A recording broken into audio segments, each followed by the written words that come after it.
Hello everyone, welcome to law booster channel. आज के इस वीडियो में हम लोग देखने जा रहे हैं इंडियन कॉन्स्टिट्यूशन का एक और महत्वपूर्ण कॉन्सेप्ट जो कि आपके एग्ज़ाम पॉइंट ऑफ व्यू से रिलेवेंट है। तो वीडियो को लाइक, शेयर एंड सब्सक्राइब करना ना भूलें। प्लस टेलीग्राम ग्रुप को भी ज्वाइन कर सकते हैं जिसका लिंक ऑलरेडी मैंने डिस्क्रिप्शन बॉक्स में आपको शेयर कर दिया है। तो चलिए अपने इस वीडियो की शुरुआत करते हैं। आज का टॉपिक है salient features of Indian constitution. Indian constitution से रिलेटेड बहुत सारे क्वेश्चंस फ्रेम किए जाते हैं, हर एग्ज़ाम से पूछे जाते हैं।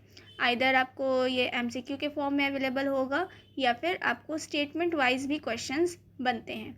तो ध्यान से हर एक कॉन्सेप्ट को समझने की कोशिश करते हैं। अगर इंडियन कॉन्स्टिट्यूशन की बात करें तो इसमें आपको यूनिकनेस नज़र आएगा, इसके कंटेंट्स यूनिक हैं। अलग अलग संविधानों को डीपली स्टडी करने के बाद उसके जो सैलिएंट फीचर्स हैं इसे हमारे इंडियन कॉन्स्टिट्यूशन में इंक्लूड किया गया है। इनफैक्ट इसमें अमेंडमेंट भी किए गए हैं, जिसमें कि सबसे महत्वपूर्ण अमेंडमेंट है 42nd कॉन्स्टिट्यूशनल अमेंडमेंट एक्ट 1976, जिसे मिनी कॉन्स्टिट्यूशन के नाम से भी जाना जाता है। आपको याद होगा एक केस जिसका नाम था केशवानंद भारती केस, जिसमें कि बेसिक स्ट्रक्चर से रिलेटेड एक हेल्ड जो है वो दिया गया था सुप्रीम कोर्ट के द्वारा कि आर्टिकल 368 के द्वारा बेसिक स्ट्रक्चर में किसी भी प्रकार का छेड़छाड़ नहीं किया जा सकता है या किसी प्रकार का बदलाव नहीं किया जा सकता है। तो एग्ज़ाम में क्या होता है, या फिर कॉन्स्टिट्यूशन अमेंडमेंट एक्ट जो रहता है इससे क्वेश्चन बनते हैं या फिर आपसे केस से रिलेटेड क्वेश्चन बन सकता है। इस बात को ध्यान में रखें। चलिए देखते हैं सैलिएंट फीचर्स को। कौन कौन से सैलिएंट फीचर्स हैं हमारे इंडियन कॉन्स्टिट्यूशन में। सबसे पहला फीचर है लेंथीएस्ट रिटन कॉन्स्टिट्यूशन। कॉन्स्टिट्यूशन दो तरीके के होते हैं, एक होता है रिटन, दूसरा होता है अनरिटन। ठीक है, written and unwritten. Written constitution वैसे कॉन्स्टिट्यूशन होते हैं जिसको डॉक्यूमेंट में तब्दील किया जाता है एंड देन फिर उसको असेंबल किया जाता है। For example American constitution. Unwritten constitution में आप एग्जांपल ले सकते हैं ब्रिटिश कॉन्स्टिट्यूशन का। इसमें क्या होता है, डॉक्यूमेंटेशन तो किया जाता है बट असेंबली यहाँ पर नहीं होता है। यानी कि कहने का मतलब है कि जो कॉन्स्टिट्यूशन के जो प्रोविजंस हैं उसको डॉक्यूमेंट के फॉर्म में लिखा तो जाता है बट असेंबल नहीं किया जाता। उसे ही हम अनरिटन कॉन्स्टिट्यूशन के नाम से जानते हैं। अगर बात करें इंडियन कॉन्स्टिट्यूशन के रिस्पेक्ट में तो हमारा इंडियन कॉन्स्टिट्यूशन जो है वो लेंथीएस्ट रिटन कॉन्स्टिट्यूशन है। काफ़ी इलेबोरेटिव कॉम्प्रहेंसिव फॉर्म में लिखा गया है। इवन एक एक प्रोविज़न को डिटेल्ड मैनर में मेंशन किया गया है। ओरिजिनली देखा जाए तो कॉन्स्टिट्यूशन में 1 preamble plus 395 articles, okay, 395 articles plus 22 parts plus 8 schedules ये इंक्लूडेड थे। लेकिन जिस तरह से अमेंडमेंट किए गए आर्टिकल्स की संख्याओं में इंक्रीज़ आपको देखने को मिला। ठीक है, तो अभी क्या है, अभी आप देखेंगे प्रेजेंट सिनेरियो में एक preamble, 470 articles plus 25 parts plus 12 schedules आपको देखने को मिलेंगे। कई बार इससे क्वेश्चन बना है तो ऑप्शन में भी आपको ऐसे ही लिखकर पूछा जा सकता है, इसीलिए डेटा को अच्छे से दिमाग में रखना है।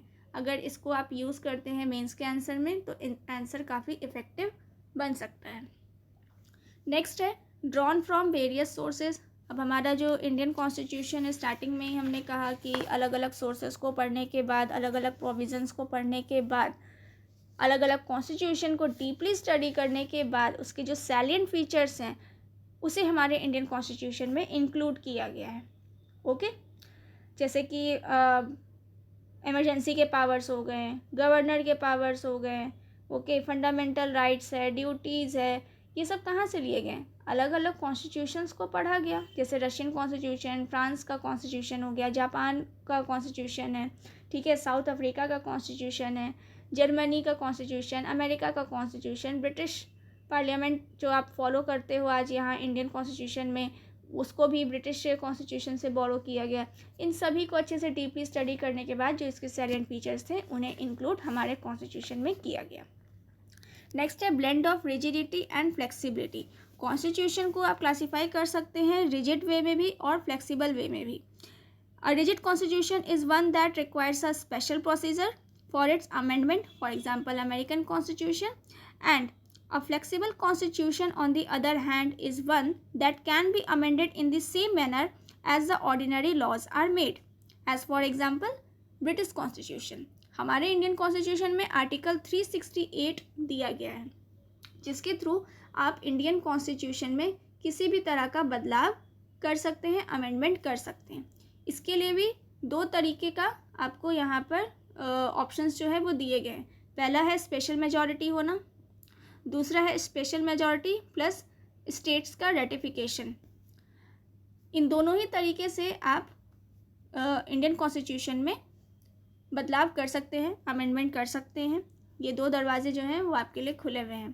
तो अगर स्पेशल मेजॉरिटी है तो पार्लियामेंट स्पेशल मेजॉरिटी के थ्रू कोई भी अमेंडमेंट किसी भी प्रोविज़न में कर सकती है, या फिर कुछ ऐसे भी प्रोविज़न है जिसमें कि स्टेट का रेटिफिकेशन मिलना ज़रूरी होता है, तो उससे भी अमेंडमेंट किया जा सकता है। तो यहाँ हम लोग देख सकते हैं कि blend of rigidity as well as flexibility.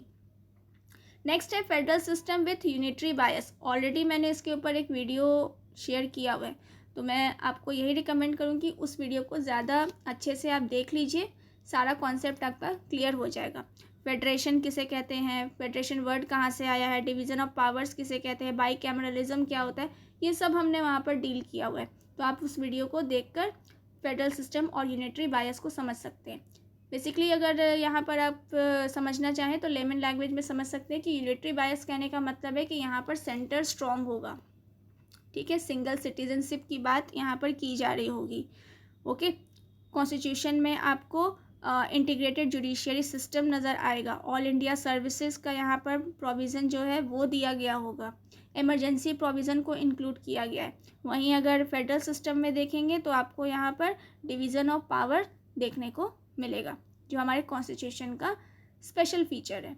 Next है parliamentary form of government. Obvious ही बात है, हमारा जो गवर्नमेंट है वो पार्लियामेंट्री फॉर्म ऑफ गवर्नमेंट पे चलता है, जो कि बोरो किया गया है ब्रिटेन के गवर्नमेंट से। ब्रिटिश कॉन्स्टिट्यूशन के ऊपर ये आधारित है। यहाँ पर लेजिस्लेटिव एज वेल एज जो एग्जीक्यूटिव ऑर्गन्स हैं, दोनों ही कंप्लीट कोऑर्डिनेशन के साथ यहाँ पर काम करते हैं, ठीक है, दोनों ही एक दूसरे को सहयोग करके सरकार जो है वो चलाते हैं, जिससे कि आपको यहाँ पर पार्लियामेंट्री फॉर्म ऑफ गवर्नमेंट देखने को मिलता है। नेक्स्ट है इमरजेंसी प्रोविज़न। इमरजेंसी प्रोविज़न पता ही होगा आप लोग को कि हमारे देश में भी इमरजेंसी प्रोविज़न को इम्प्लीमेंट किया गया था एक टाइम पे। The Indian constitution contains elaborate emergency provision to enable the president to meet any extraordinary situation effectively. The rationality behind the incorporation of these provisions is to safeguard the sovereignty, integrity, unity and security of the country, the democratic political system and the constitution. Emergency लगाने का main उद्देश्य यही होता है कि हमारे देश के जो संप्रभुता है, एकता, अखंडता है, सिक्योरिटी है, इसको बचाने के लिए, इसको सेफगार्ड करने के लिए इमरजेंसी प्रोविज़न को हमारे इंडियन कॉन्स्टिट्यूशन में इंक्लूड किया गया है, ठीक है। 3 टाइप्स के इमरजेंसी होते हैं, नेशनल इमरजेंसी, प्रेसिडेंट रूल जिसे स्टेट इमरजेंसी के भी नाम से जानते हैं, और तीसरा है फाइनेंशियल इमरजेंसी। आप मुझे इन तीनों इमरजेंसी के आर्टिकल्स जो है वो मेंशन करके कमेंट बॉक्स में बताइए कि नेशनल इमरजेंसी का आर्टिकल कौन सा होगा और स्टेट इमरजेंसी का कौन सा होगा, प्लस फाइनेंशियल इमरजेंसी के लिए संविधान में कौन सा आर्टिकल दिया गया है।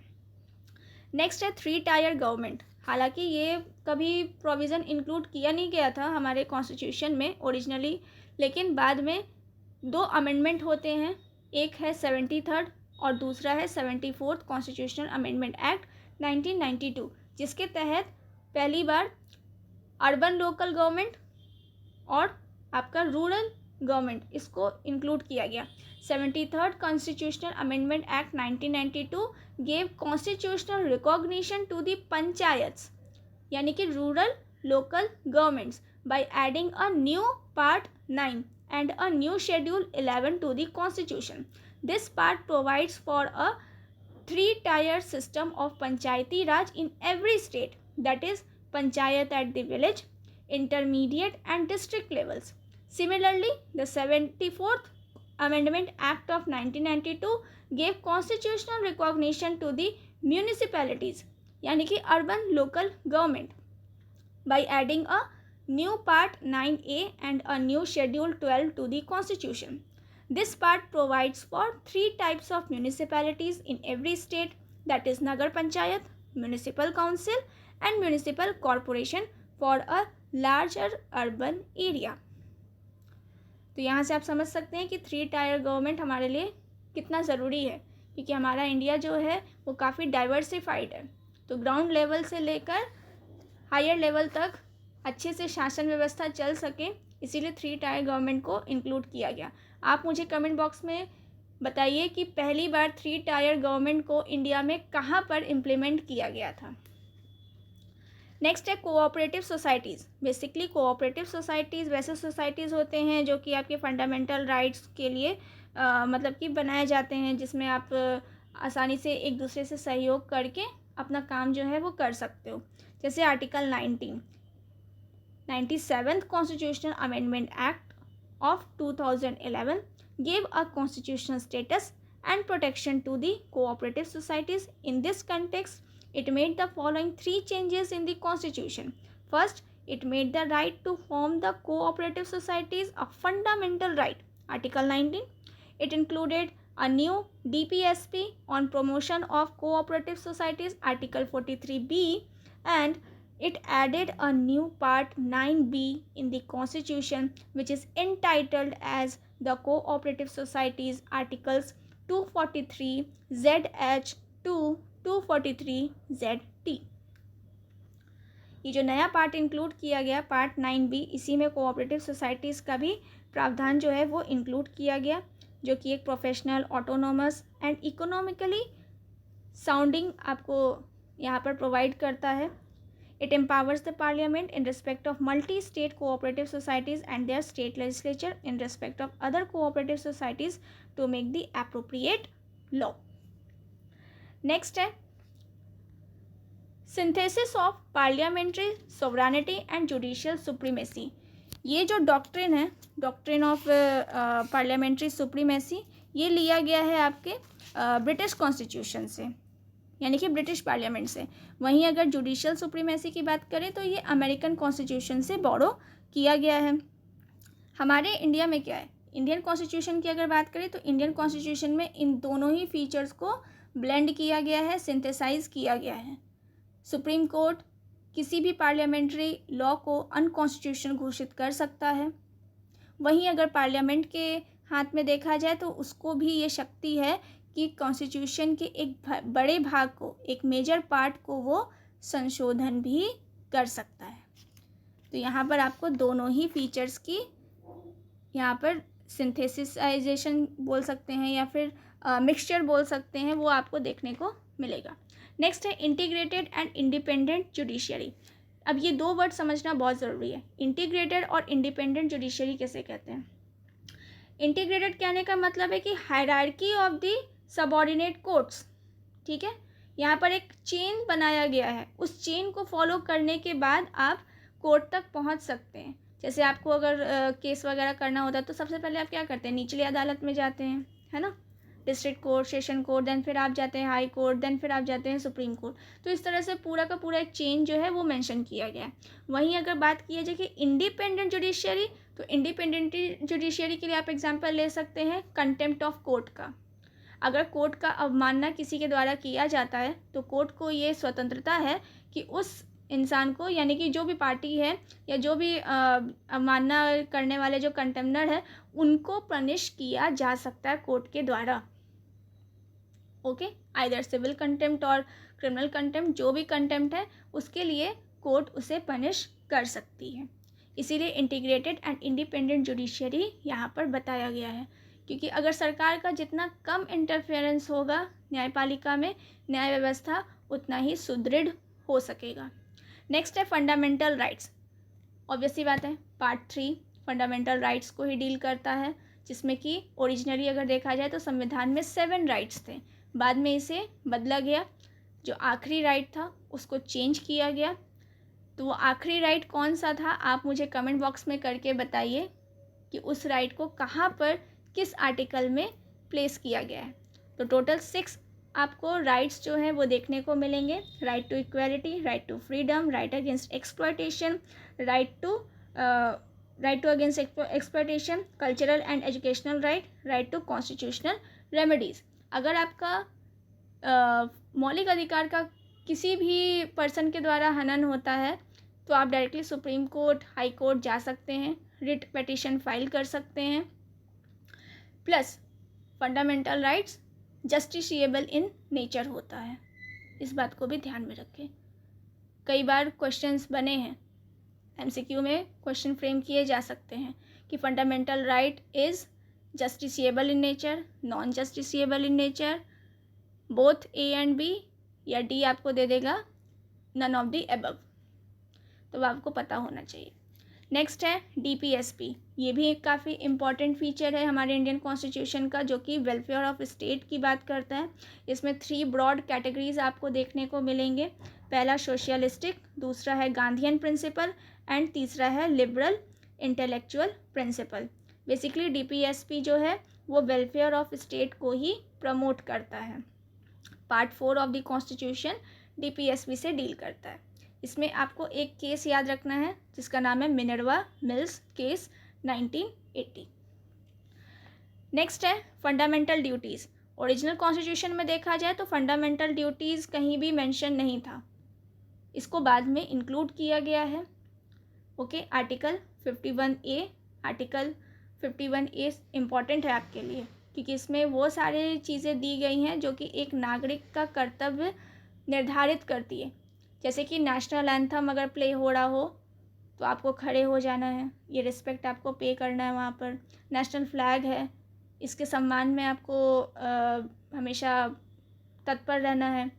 ब्रदरहुड को मेंटेन करना, सौहार्द जो है वो बनाए रखना है, देश की एकता अखंडता इसको मेंटेन करके रखना है। प्लस हमारे देश में जो अलग अलग मॉन्यूमेंट्स हैं, जो धरोहर स्थल हैं, उनकी रक्षा करना, ऐसे कई सारे ड्यूटीज़ इसके अंदर डिफाइन किए गए हैं। आप मुझे ये बताइए कमेंट बॉक्स में कि फंडामेंटल ड्यूटीज़ कितने हैं, हमारे संविधान में कितने फंडामेंटल ड्यूटीज़ को इंक्लूड किया गया है। नेक्स्ट है सेकुलर स्टेट। सेकुलर स्टेट की अगर बात करें तो सिंपल सी बात है, धर्मनिरपेक्ष राज्य। भारत के बारे में अगर हम लोग डिस्कस करते हैं तो हम लोग यही कहते हैं कि भारत का कोई भी अपना धर्म नहीं है, भारत सभी धर्मों को समान रूप से देखता है। तो यहाँ पर article 14, article 15, article 16, article 25, article 26, 27, 28, 29 and article 44, ये सब आपको यहाँ पर इम्प्लीमेंट होता हुआ नज़र आएगा। Article 14, the state shall not deny to any person equality before the law और equal protection of the law. Article 15, the state shall not discriminate against any citizen on the ground of religion. Article 16, equality of opportunity for all citizens in matters of public employment. Article 25, all persons are equally entitled to freedom of conscience and the right to freely profess, practice and propagate any religion. Article 26, every religious denomination or any of its section shall have the right to manage its religious affairs. No person shall be compelled to pay any taxes for the promotion of a particular religion. Article 27. No religious instructions shall be provided in any educational institution maintained by the state. Article 28. Any section of the citizens shall have the right to conserve its distinct language, script or culture. Article 29. All minorities shall have the right to establish and administer educational institutions of their choice. Article 30. And at last, the state shall endeavour to secure for the citizens a uniform civil code. Article 44. ये सारे articles इसमें आपको देखने को मिलेंगे जो कि secularism को प्रमोट करता है।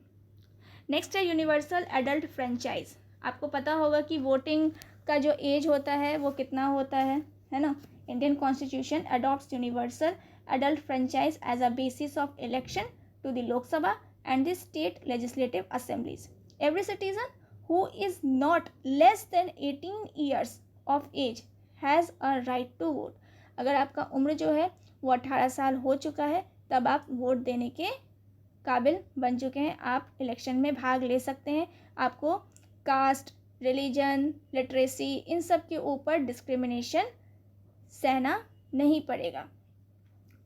इसके लिए भी एक अमेंडमेंट आया था 61st constitutional amendment act of 1988, जिसके तहत 21 साल से उम्र घटाकर 18 साल कर दिया गया था। 18 वर्ष अगर आपका पूरा हो चुका है देन फिर आप वोट में अपना सहयोग कर सकते हैं, इलेक्शन में आप पार्ट ले सकते हैं।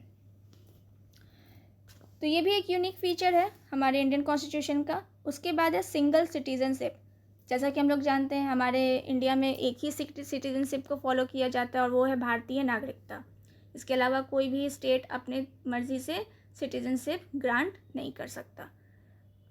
देन एट लास्ट है इंडिपेंडेंट बॉडीज़। कुछ ऐसे ऑटोनॉमस बॉडीज़ हैं जो कि बनाए गए हैं, जैसे इलेक्शन कमीशन है, controller and auditor general of India, UPSC, state PCS, ये सभी आपके इंडिपेंडेंट बॉडीज़ हैं। The Indian Constitution not only provides for the legislative, executive and judicial organ of the government but also establishes certain independent bodies. They are emphasized by the Constitution as the bulwarks of the democratic system of government of India. तो अलग अलग ऐसे independent bodies बनाए गए हैं जो कि अपना अपना कार्य करते हैं हमारे इंडियन कॉन्स्टिट्यूशन के तहत। जैसे इलेक्शन कमीशन है वो वोट कराने का काम करती है, इलेक्शन हेल्ड करवाती है। यूपीएससी, स्टेट पीसीएस जो है वो परीक्षाएं आयोजित करवाते हैं, जो कि आप हम जैसे लोग जो हैं उस परीक्षा को पास करते हैं। ठीक है, तो इस तरह से बहुत सारे ऑटोनोमस बॉडीज़ जो हैं वो बनाए गए हैं हमारे इंडियन कॉन्स्टिट्यूशन में, इसके लिए भी प्रावधान दिया गया है। तो ये था आपका salient features of Indian constitution. I hope आपको सभी चीज़ें समझ में आ गई होंगी। अगर नहीं समझ में आए तो वीडियो को फिर से रिवाइंड करके ज़रूर सुने और ये सारे पॉइंटर्स को आप हमेशा याद रखें। तो आज के वीडियो में इतना ही, मिलते हैं नेक्स्ट वीडियो में। Thank you.